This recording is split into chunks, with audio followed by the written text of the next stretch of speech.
Hello, everyone, and welcome to SuttonsDaze and to the beginning of week 3 of the January Pantry Challenge. I'm still amazed that we've been doing this for 6 years now, right? Because there seems to always be something new to learn, always. A pantry is not a set it and forget it kind of thing. A pantry is something that evolves, something that is very fluid, something that changes on a constant basis. And so today I thought we would talk a little bit about our pantry and what it means to us, at least to us right here. Now, did you know that households in the United States account for 39% of food waste? More than restaurants, more than grocery stores, even more than farms, okay? 39% of the food waste in the United States comes from households. We throw away more food than is imaginable. Seriously, it boggles the mind when you think about that. 39%. It's just so much. And changing habits, okay, to stop food waste is probably the hardest thing to do, because if you're an adult and you're changing habits, that's hard. That's hard. It's hard enough when you're a kid, but it's hard when you're an adult. Trying to, improve your life, trying to bring on healthier habits, better habits, more frugal habits, more habits, period, right? And getting rid of habits. Wow. Especially when they're bad habits, like throwing away food. So if you have ever, I'm canning and I can hear it. If you ever go through your refrigerator and go, wow, I didn't know that's been back there, and you found some soupy mess in the back of the refrigerator, okay? That was food. At one point, that was food that somebody tucked back there and forgot about.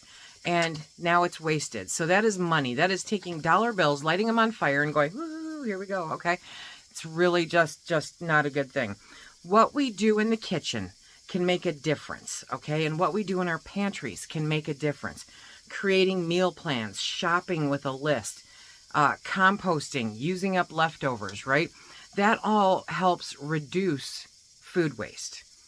It is such an important thing to consider, such an important thing to do. Every single day, Phil goes up to a local market where they give him $1, $2 or more of produce that's going to be thrown out. It's going to be wasted because it's not sellable anymore, okay? Because you or I would not typically buy it. And we use that to supplement feed for our pigs and for our chickens. And whatever's left over that they won't eat, we throw in the compost pile. So we're building dirt, okay? And we are feeding our animals. So nothing really goes to waste around here. One way or another, it gets turned into bacon or it gets turned into eggs, which right now is a hot commodity. I am not perfect. It's probably not a newsflash for you, but I am not perfect. As you saw by going through my freezers when I did the inventory and organized them, I found some things with freezer burn. Sometimes things happen, okay? But the goal is to make them happen much, much less than 39%, right? The goal is to not set our money on fire and just watch it burn. The idea is to preserve food so that it's there when we need it. It is, hands down, the best insurance money can buy. Now, I know all you insurance people out there are going to go, Lise, I wish you wouldn't say that, but I'm going to say that, okay? Because what you see right here is only part of our insurance plan. This is my insurance that regardless of health issues, regardless of income issues, regardless of some natural disasters, I have food on the shelves to make sure that me and mine are fed and taken care of. I don't only have food. I also have sundries. I have hygiene products. I have cleaning products. My pantry is all encompassing, and I've worked very hard to make sure that it stays that way and that it is stocked up to the extent where we can do without for an extended period of time because we have taken the time to put this up. Now this is salmon, okay? This is salmon that was caught a couple of years ago. I'm still working down my salmon, so I haven't canned any up in a couple of years because we slowed down in the way that we're eating it. Am I going to get rid of it? No. Is it still perfectly good to eat? You betcha it is, okay? So salmon patties is going on the menu this week. But when you preserve things, when you learn how to preserve things, when you keep track of what is on your shelves. You guys know, do you see the colors over there, right? This right here is salmon. Everything else down that shelf and this here is chicken, okay? Then there's my beef products and my sausages. And I mean, this is my protein heaven right here. This is my warm, happy, fuzzy spot, right? Because I know that no matter what, I have put in that work, I have put in that time, that insurance is paid and I don't have to pay it again until that starts running low.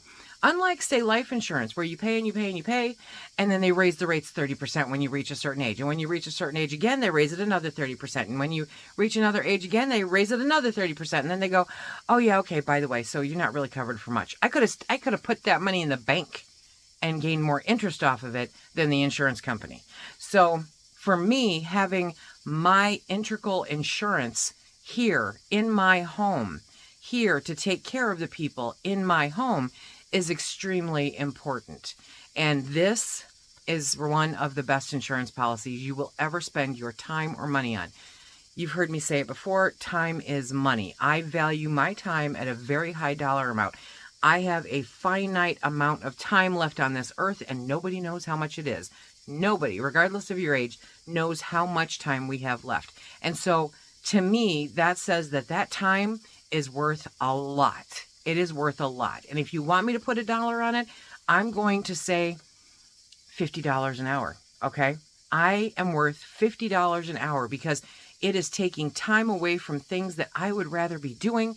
It is taking time away from things that people I would rather be spending time with, you know, to do some of this other stuff out there where this here is totally worth that. This is totally worth that because I work hard to make sure that my family is taken care of. That is so important. That is why this room, probably one of my favorite rooms in the entire house, because I know the time, I know the dollar amount that I value this at. I know the kind of insurance that this will provide us in good times and bad moving forward. So what I'm encouraging you to do is seriously take a look. I mean, everybody, I've got more excuses than anybody, okay? I'm not going to the gym. I can do this at home. Do I do this at home? No, I'm not. So I should probably go to the gym, but I'm going to do it at home. But am I going to do it at home? No, I'm not. I've got excuses, okay? I know that cycle of excuses. But if you are not taking time to inventory your pantries, if you're not taking time to menu plan off of what you have in your pantries, if you are not taking time to create a shopping list and to build your pantries, okay, then you are not taking time, which is a finite dollar amount. It's a finite time. It's finite period, okay? You are not considering the value behind it to know that by doing these very simple steps, you are creating a better insurance policy than you can purchase anywhere. Unless you're Bill Gates, you know? He's got more money, so he can do whatever he wants to do.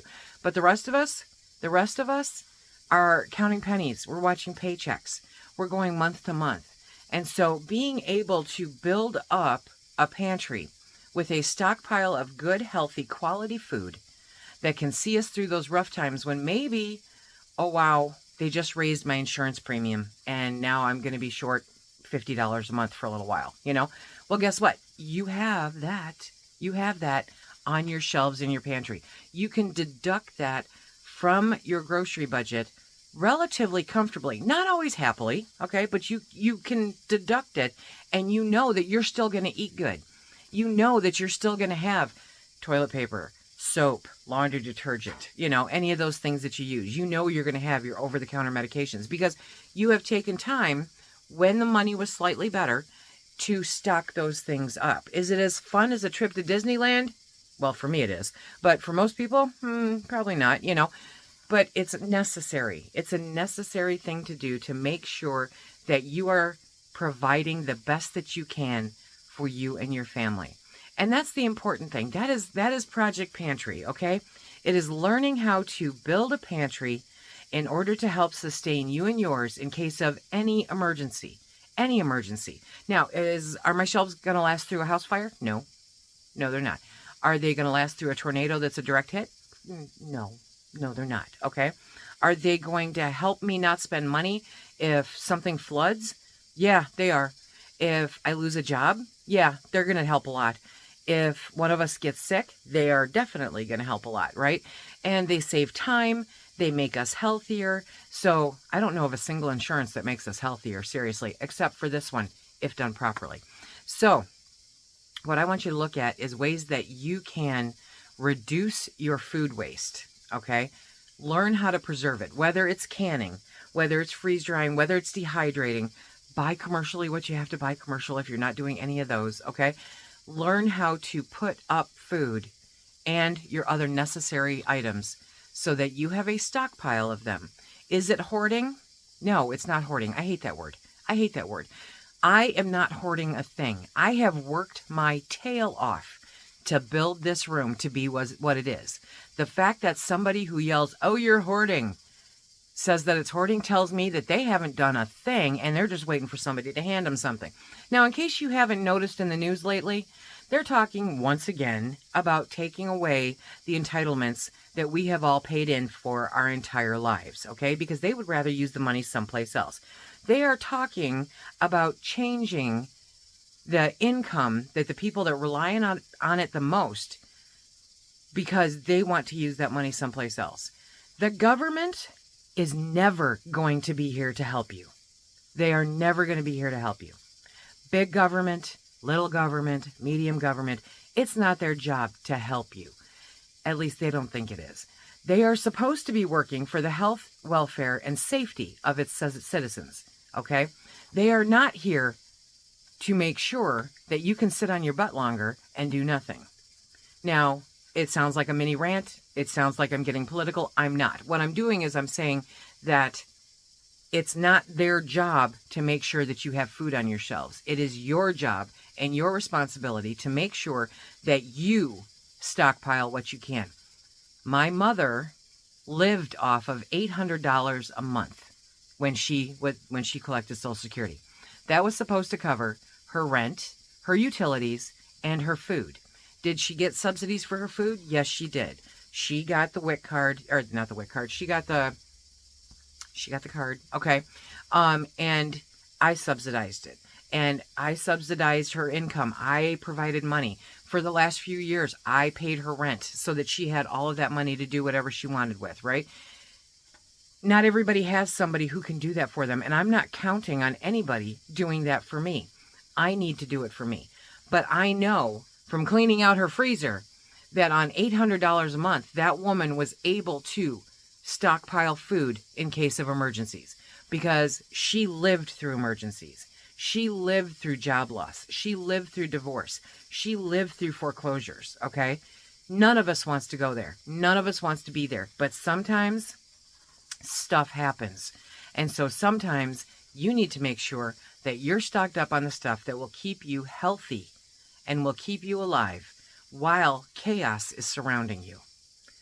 So I hope that you take this time to look at how you are dealing with food waste, okay? How you are dealing with stocking your pantry. Make a plan. Make a plan. I'm going to be back later this week, and I'm going to share my canning plan for 2023. She has a canning plan with shelves like that? You betcha I do, okay? We are going to be working on a canning plan. I'm going to sit down. I'm going to figure out what I want to can up and how much I want to can up. I'm going to share that with you guys so that we can take a look at the end of the year and see how far I got. So I encourage you to do the same thing. Sit in your pantry, okay? Take your inventory. Find out what you have. See what you're using, what you're not using. Figure out what you want to can, what is necessary to can first, okay? Or freeze or dehydrate, whatever. And what you want to do. I mean, those are two separate things. Wanting and having, okay? So if you have to do it, because I have to can chicken, period. I have to can chicken. I have to can beef. I have to can fish because I want those proteins on my shelf, okay? I do not have to can jam. Never in my life have I had to can jam. Do I want to? Yes. Do I do it? Yes. Okay. Do I do it a lot less now? Yes, I do. But figure out the wants, figure out the needs, figure out the, if I got a little extra here, I'll do this, okay? But figure out what it is that you're going to eat, figure out what you and your family like, and then make a plan. How many jars can you put up this year?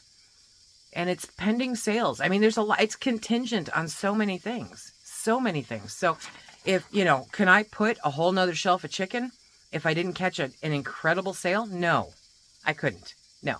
Could I fill up another shelf of beef without a really incredible sale? No, I couldn't.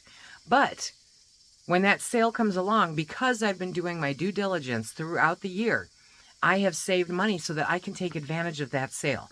And you can too. You really can. And I know it doesn't seem like it. You're talking to the gal who ate air pop popcorn for a week. I will bring that up until the day I die. I've been there. I've lived it. I know what it's like to lose almost everything. I know what it's like to go through a divorce. I know what it's like to have hard times. I'm not preaching from up here. I'm talking to you eye to eye right here. You can do this. I have faith in you. You've got this. You really, really do. So let's work together to make sure that you have the insurance that you need for the future. Every day, moving forward. You will keep adding to it. It will keep changing. It will keep growing or reducing, depending on what's going on in your life. But the important part first is to have it, to build it and to have it. And I'm here for you. I want you to be a success. I want you to feel safe and secure in knowing that you're not going to go hungry. Because I know that air pop popcorn for a week can make you not want to eat popcorn ever again. But it's something, and something's better than nothing. And there are too many people going without. So let's do this. Jump on board. Have you done your inventory? Let me know down below. Have you done your menu plans? Let me know down below. What kind of obstacles are you running into? Let me know down below. Let's have a discussion and then check out the comments. Help me answer people's comments about what you suggest to do in different situations. We're a really great community of amazing, amazing smart people. And I value your opinions and your comments so much. And I'm sure that the other people that watch also do. So toss it in the comments section down below, and we will catch you later this week with my canning plan for 2023. Until next time, everybody, be safe.